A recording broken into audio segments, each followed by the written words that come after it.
Alhamdulillah rabbil alamin. Jina langu naitwa Ramadhani Hamadi.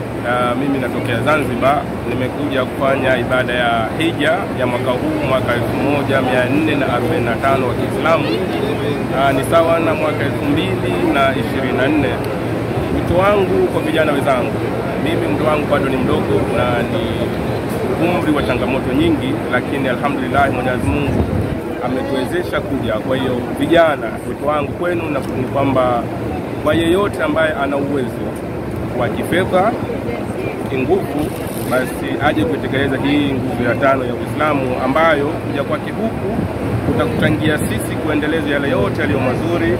Na tunawaasa sana vijana tuache mambo ya anasa, kutengeneza labda mambo ya kidunia, nyumba nyingi, kwenda vacation sehemu zisizofai. Sehemu pekee ya vacation ni Madina na Maka, hasa kwa waumini.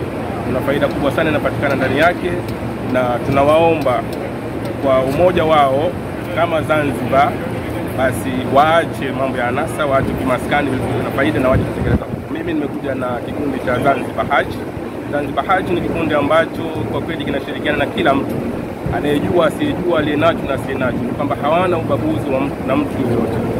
Kiufupi, Zanzibar Hajj wanafanya jitihada na wako mbele kabisa kulisimamia hili, na mimi binafsi nimelishuhudia hilo. Hapa sasa hivi tuko katika mji wa Maka, tumemaliza kutembea mji wa Madina na leo hii tuko katika mji wa Maka hapa, na tunategemea baada ya siku 2 inshallah, ikiwa leo ni mwezi 6, tunaelekea katika viwanja vya Arafa na Mina tena kwa ajili ya kumaliza ibada yenyewe hasa ya hija.